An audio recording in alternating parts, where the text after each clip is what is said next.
bahwa mereka pernah diusir dari negeri mereka dan anak-anak mereka.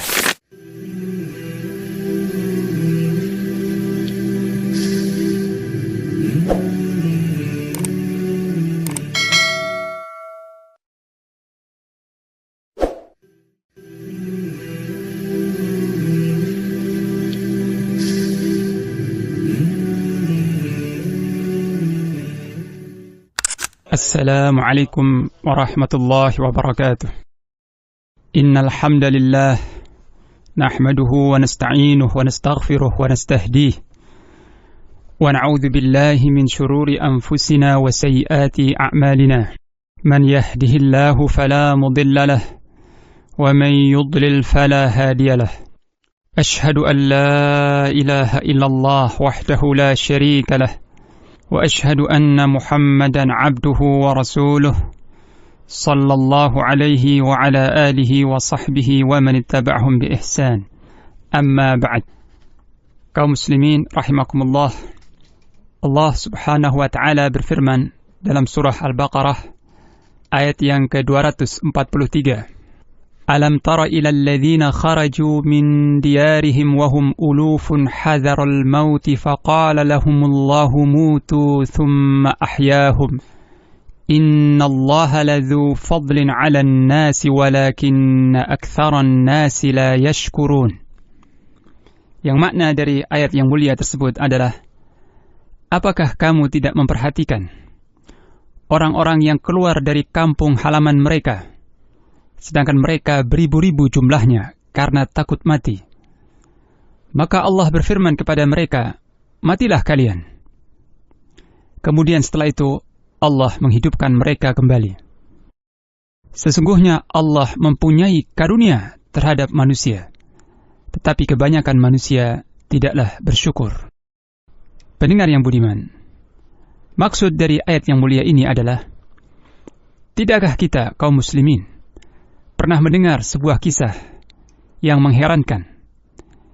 Kisah ini terjadi pada orang-orang sebelum kita dari kalangan Bani Israel, di mana suatu penyakit menular telah menjangkiti dan mewabah di negeri mereka, hingga mereka melarikan diri dari negerinya dalam jumlah yang besar demi menghindari kematian.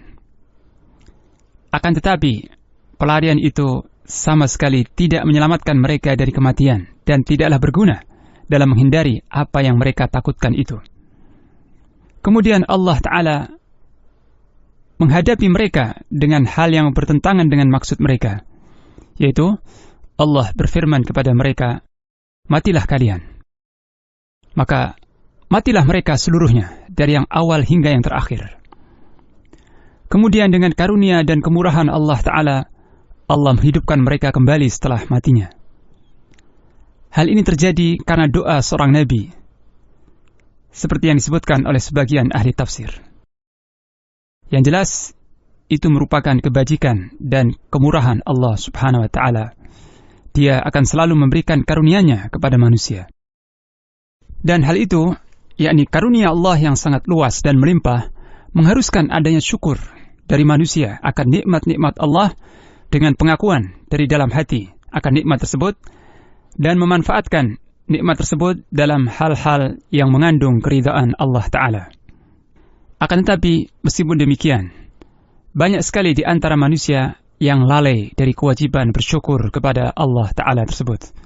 Padahal karunia Allah sangatlah luas dan banyak sekali. Dalam ayat ini, ada pelajaran yang penting, yaitu bahwa Allah Subhanahu wa Ta'ala Maha Kuasa atas segala sesuatu. Dan hal ini adalah suatu bukti yang konkret, tanda yang sangat jelas akan adanya hari kebangkitan. Karena kisah ini sangat terkenal dan diriwayatkan secara mutawatir di kalangan Bani Israel, dari orang-orang tua mereka ke anak cucu mereka. Kemungkinan lain, dan menurut sebagian ahli tafsir yang lain, bahwa mereka yang melarikan diri dari negerinya dalam jumlah besar itu, karena takut dari musuh yang akan menyerang, dan mereka sangat pengecut untuk menghadapinya.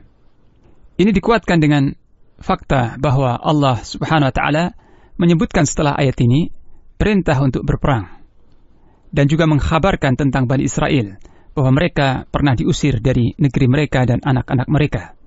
Terlepas dari dua kemungkinan sebab melarikan diri tersebut, ada sebuah anjuran untuk berjihad dan ancaman bagi yang meninggalkannya. Sekaligus peringatan bahwa lari dari kematian tidaklah berguna sama sekali dalam menyelamatkan diri dari kematian. Sebagaimana Allah Ta'ala berfirman dalam surah Ali Imran ayat yang ke-154. Qul law kuntum fi buyutikum labaraza alladhina kutiba alaihimul qatlu ila madaji'ihim. Katakanlah wahai Rasulullah kepada kaum munafikin, sekiranya kalian berada di rumah-rumah kalian, niscaya orang-orang yang telah ditakdirkan akan mati terbunuh itu akan keluar juga ke tempat mereka terbunuh. Kaum muslimin rahimakumullah, dalam ayat ini pelajaran yang dapat kita ambil terkait dengan nilai-nilai tauhid, yaitu tentang rububiyah Allah Ta'ala, yaitu ketuhanan Allah terhadap makhluk-makhluknya dan alam semesta.